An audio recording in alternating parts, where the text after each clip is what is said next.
Good morning students. आपको सारे notes videos books वगैरह मिल गई होंगी। बेसिकली थोड़ा सा मेरे बारे में बताता हूँ। मेरा नाम पुनीत है। एमबीए का क्लासेस लेता हूँ, 2006 से पढ़ा रहा हूँ। 20 इयर्स का मेरे को एक्सपीरियंस है। वीजू, Poornima, JECRC, Arya, ILM, IRM, IPS business school सब में मैं जा रहा हूँ और एज अ गेस्ट फैकल्टी पढ़ा रहा हूँ। और इवनिंग में मेरा क्लासेस चलता है, ऑनलाइन ऑफलाइन रिकॉर्डेड तीनों मोड पे क्लासेस चलता है। उसके अलावा एक टॉप कॉलेज है एमबीए का, आईएम अहमदाबाद, वहां मैं बच्चों को हर साल लेके जाता हूँ। मुंबई में एआई यूनिवर्सल, यहाँ पे गेस्ट पढ़ा रहा हूँ मैं। जेईसीआरसी में पढ़ा रहा हूँ, आर्या कॉलेज में पढ़ा रहा हूँ, इन कॉलेजेस में मैं पढ़ा रहा हूँ। देखिए, राइटर भी हूँ। 2008 से मैंने बुक्स वगैरह लिखना स्टार्ट कर दिया था। यूट्यूब पे सारे वीडियोस मिल जाएंगे, रिकॉर्डेड लाइव लेक्चर सब कुछ मिल जाएंगे। बस एक छोटा सा इंपॉर्टेंट डिस्कशन आप लोगों से करना था। एमबीए आप कहीं से भी करें, थोड़ा सा मेरे से आप डिस्कस करके अगर आप एमबीए ज्वाइन करते हैं तो आप थोड़ा सेफर मोड में रहेंगे। उसका रीजन बताता हूँ क्यों। क्योंकि मेरे को जो एक्सपीरियंस है ना 20 इयर्स का, एमबीए में प्लेसमेंट होगा कि नहीं होगा, कॉलेजेस कैसे पढ़ाते हैं, क्या उनका प्लेसमेंट स्ट्रक्चर है, क्या इंटरनल एक्सटर्नल इन्फॉर्मेशन है, मेन चीज अंदर क्या चल रहा है उनके। क्योंकि मैं तो रेगुलर कॉलेजेस में जा रहा हूँ तो मेरे को पता है कौन से कॉलेज में क्या चल रहा है। तो आप मेरे से थोड़ा सा एडवाइस लेके अगर आप एडमिशन लेते हैं तो थोड़ा सा सेफर जोन में रहेंगे। बाकी आपके डिस्टेंस के ऑनलाइन के एडमिशन, मणिपाल हो गया, एमएटी हो गया, ज्ञान विहार हो गया, तो यहाँ भी आपको अवेलेबल हो जाएंगे। तो आप अगर एडमिशन लेते हैं तो प्लीज मेरे से कंसल्ट करना। हो सकता है कि मैं आपको एक बेस्ट कॉलेज बता पाऊँ और एक सेफर जोन में लेके जा पाऊँ। क्योंकि एडमिशन लेने के बाद बच्चों को लगता है कि यार गलत जगह चले गए। Okay, best of luck. मेरा नंबर आपके पास है। साथ के साथ अगर आपको कोई और क्वेरी चाहिए तो मेरे को व्हाट्सअप करें या कॉल कर सकते हैं। Okay, best of luck. अच्छा, एक बात सोचिए। आज सुबह जो कॉफी आपने पी या चाय, उस पूरे अनुभव में सबसे जरूरी क्या था? क्या वो कॉफी की खुशबू थी, या कप का डिजाइन, या फिर वो 5 सेकंड की बातचीत जो आपकी बरिस्टा से हुई? आज की हमारी पड़ताल ठीक उसी 5 सेकंड के बारे में है। हम बात कर रहे हैं सर्विस एनकाउंटर की। हमारे पास जो सामग्री है वो इन छोटे छोटे पलों के पीछे के विज्ञान और मनोविज्ञान को खोल कर रख देती है। हमारा मिशन यह समझना है कि ये महज लेन देन क्यों नहीं है, और कैसे एक मामूली सी बातचीत किसी कंपनी की किस्मत बना या बिगाड़ सकती है। चलिए इस दुनिया में गहराई से उतरते हैं। तो शुरू करते हैं बिल्कुल बेसिक सवाल से। ये सर्विस एनकाउंटर आखिर है क्या? हमारे स्रोते से कहते हैं, ग्राहक और सर्विस प्रोवाइडर के बीच सेवा देते समय होने वाली कोई भी बातचीत। पर ये सुनने में थोड़ा टेक्स्ट बुक जैसा लगता है ना? बिल्कुल, बहुत ही सूखी परिभाषा है। इसे समझने का एक बेहतर तरीका है इसे सच्चाई का क्षण या मोमेंट ऑफ ट्रूथ कहना। Moment of truth? हाँ, ये शब्द बहुत शक्तिशाली है। ये वो एक पल है, चाहे वो कुछ सेकंड का हो या कुछ मिनटों का, जब ग्राहक के दिमाग में कंपनी की एक एक अमिट छाप बनती है। उस एक पल में कंपनी का पूरा ब्रांड, उसकी सारी मार्केटिंग, उसके सारे वादे, सब कुछ एक अकेले कर्मचारी या एक वेबसाइट के पेज पर आकर टिक जाते हैं।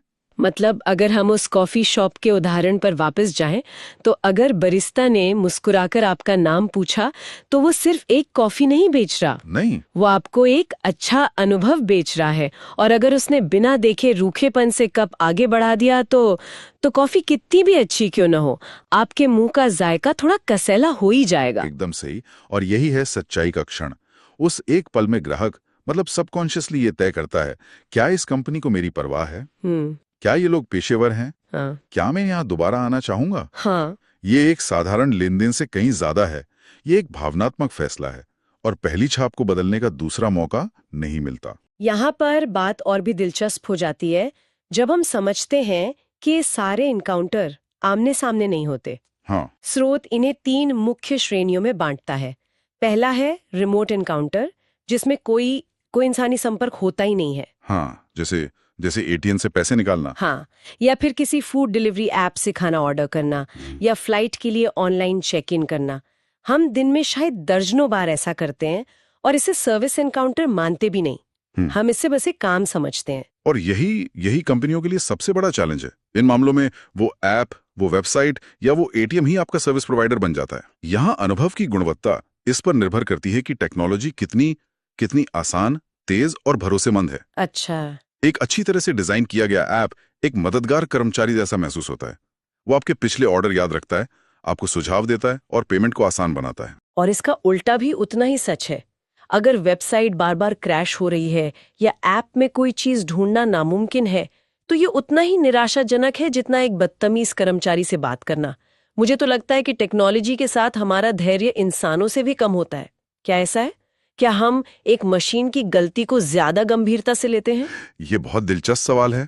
और हाँ, रिसर्च दिखाती है कि हम इंसानों से गलती की उम्मीद करते हैं। हम समझते हैं कि भी उनका दिन खराब हो सकता है, लेकिन हम टेक्नोलॉजी को अचूक मानते हैं। सही बात है। इसलिए जब एक ऐप फेल होता है तो हमें लगता है कि कंपनी ने ही एक घटिया प्रोडक्ट बनाया है।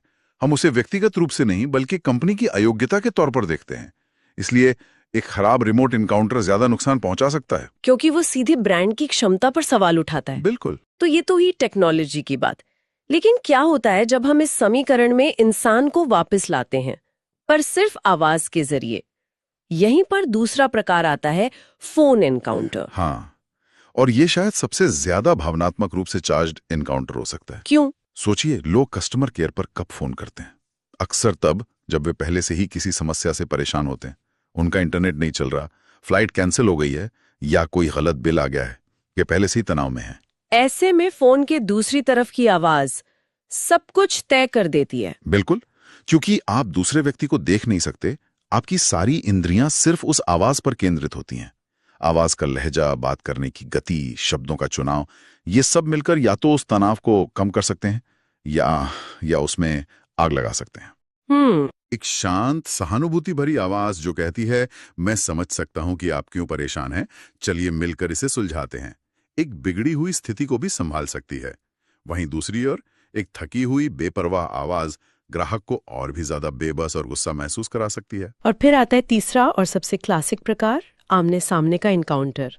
डॉक्टर के क्लिनिक से लेकर एक सैलून तक, ये वो जगह है जहां सब कुछ सामने होता है। स्रोत इसे सबसे जटिल और प्रभावशाली इसलिए कहता है क्योंकि यहाँ संचार के सारे तत्व एक साथ काम कर रहे होते हैं। सारे तत्व मतलब सिर्फ शब्द नहीं, बल्कि बॉडी लैंग्वेज, आंखों का संपर्क, कर्मचारी की मुस्कान और उस जगह का पूरा माहौल। एक होटल का रिसेप्शनिस्ट भले ही स्क्रिप्ट के हिसाब से सब कुछ सही कह रहा हो, लेकिन अगर वो अपनी आंखों से जाहिर कर रहा है कि वो कहीं और होना चाहता है, तो ग्राहक उस छिपे हुए संदेश को तुरंत पकड़ लेता है। यहाँ पर इमोशनल लेबर का कॉन्सेप्ट भी आता है ना? बिल्कुल। यानी कर्मचारियों से ये उम्मीद की जाती है कि वो अपने व्यक्तिगत भावों को किनारे रखकर कंपनी का एक सकारात्मक चेहरा पेश करें, चाहे उनका दिन कैसा भी गुजरा हो। आपने बिल्कुल सही नस पकड़ी है। ये सबसे ज्यादा व्यक्तिगत एनकाउंटर है और इसीलिए इसमें गहरा मानवीय जुड़ाव बनाने की सबसे ज्यादा संभावना होती है। एक अच्छा डॉक्टर सिर्फ दवा नहीं लिखता, वो मरीज को सुनकर उसे ये महसूस कराता है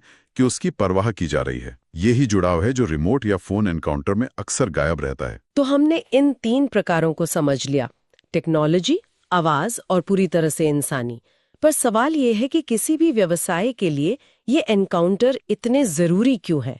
स्रोत इसके महत्व को कुछ मुख्य बिंदुओं में समझाता है जो एक दूसरे से जुड़े हुए हैं। हाँ, और ये सिर्फ किताबी बातें नहीं हैं, ये किसी भी बिजनेस की बुनियाद हैं। पहला और दूसरा बिंदु है पहली छाप और सेवा की गुणवत्ता की धारणा। फर्स्ट इंप्रेशन और सर्विस क्वालिटी परसेप्शन। हाँ, ये दोनों साथ साथ चलते हैं। दिलचस्प बात यह है कि हमारा दिमाग शॉर्टकट लेता है। हम पूरी सर्विस की गुणवत्ता का अंदाजा सिर्फ उस एक एनकाउंटर के अनुभव से लगा लेते हैं। इसका एक क्लासिक उदाहरण है रेस्टोरेंट वाला, है ना?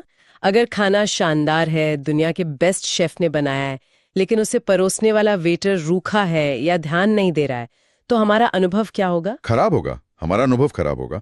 और यहाँ मनोविज्ञान काम करता है। एक सिद्धांत है जिसे पीक एंड रूल कहते हैं। Peak and rule? जी, इसके अनुसार हम किसी भी अनुभव को उसके सबसे तीव्र क्षण मतलब पीक और उसके अंत से याद रखते हैं। अच्छा, तो मतलब बीच में क्या हुआ वो उतना याद नहीं रहता? ज्यादातर नहीं। उस रेस्टोरेंट में खाना एक अच्छा समतल अनुभव था, हाँ। लेकिन रूखे वेटर का व्यवहार एक नकारात्मक पीक था। हमारा दिमाग उस पीक को ज्यादा वजन देगा और हम उस जगह को खराब सर्विस वाली जगह के तौर पर याद रखेंगे, भले ही 90% चीजें सही थी। ये तो कमाल की बात है। इसका मतलब है कि एक गलत एनकाउंटर बाकी सारी अच्छी मेहनत पर पानी फेर सकता है। बिल्कुल। और यहीं से तीसरा और चौथा बिंदु निकलता है, ग्राहक संतुष्टि और संबंध बनाना। कस्टमर सैटिस्फैक्शन और रिलेशनशिप बिल्डिंग। एक सकारात्मक एनकाउंटर सिर्फ उस एक लेनदेन को सफल नहीं बनाता, वो एक रिश्ते की नींव रखता है। जब ग्राहक को लगता है कि उसे सुना गया, उसकी सराहना की गई, तो वो सिर्फ एक ग्राहक नहीं रहता, वो कंपनी के साथ एक भावनात्मक जुड़ाव महसूस करने लगता है। जैसे हम अपने मोहल्ले की उस दुकान पर जाना पसंद करते हैं जहां दुकानदार हमें नाम से जानता है, भले ही सुपरमार्केट में सामान थोड़ा सस्ता मिल रहा हो। बिल्कुल वही, वो एक रिश्ता है। वो एक रिश्ता है। और जब ये रिश्ता बार बार सकारात्मक अनुभवों से मजबूत होता है, तो वो 5वें बिंदु में बदल जाता है, ग्राहक वफादारी। Customer loyalty. वफादारी तब पैदा होती है जब ग्राहक सिर्फ जरूरत पड़ने पर नहीं, बल्कि भरोसे की वजह से आपके पास लौट कर आता है। वो जानता है कि यहाँ उसे सिर्फ सामान या सर्विस नहीं, बल्कि एक अच्छा अनुभव भी मिलेगा। ये वफादारी किसी भी कंपनी की सबसे बड़ी संपत्ति है। और आखिरी बिंदु इन सबको एक साथ लाकर एक बड़ी तस्वीर बनाता है, ब्रांड की छवि, ब्रांड इमेज। हाँ, और ये सबसे जरूरी बात है। कंपनियां अपनी ब्रांड इमेज बनाने के लिए विज्ञापनों पर करोड़ों खर्च करती हैं। वो लोगो, टैगलाइन, इन सब पर बहुत ध्यान देती हैं। लेकिन स्रोत हमें ये याद दिलाता है कि किसी भी कंपनी की असली ब्रांड इमेज उसके लाखों छोटे छोटे सर्विस एनकाउंटर्स में बनती है, हर दिन, हर घंटे। तो ब्रांड वो नहीं है जो कंपनी अपने बारे में कहती है। नहीं, बल्कि ब्रांड वो है जो ग्राहक उसके बारे में महसूस करता है इन मुलाकातों के आधार पर। एकदम। आपका डिलीवरी एजेंट, आपका कॉल सेंटर कर्मचारी, आपकी वेबसाइट का चेकआउट पेज, ये सब उस पल के लिए आपकी कंपनी के सीईओ हैं। वाह! यही आपकी ब्रांड इमेज को जमीनी हकीकत में बदल रहे हैं। हर एक संतुष्ट ग्राहक आपके ब्रांड का चलता फिरता विज्ञापन बन जाता है, और हर एक असंतुष्ट ग्राहक आपकी प्रतिष्ठा को चुपचाप नुकसान पहुंचा सकता है। इन लाखों पलों का कुल जोड़ ही एक महान या एक औसत ब्रांड के बीच का अंतर तय करता है। तो आज की इस चर्चा को समेटते हैं। हमने एक साधारण कॉफी खरीदने के विचार से शुरुआत की और सर्विस एनकाउंटर की गहराई तक पहुंचे। हमने जाना कि यह सिर्फ एक लेन देन नहीं, बल्कि एक सच्चाई का क्षण है जो ग्राहक के दिमाग पर गहरी छाप छोड़ता है। हमने इसके 3 अलग अलग मैदानों को देखा: टेक्नोलॉजी आधारित रिमोट एनकाउंटर, आवाज पर निर्भर फोन एनकाउंटर और मानवीय जुड़ाव वाला आमने सामने का एनकाउंटर।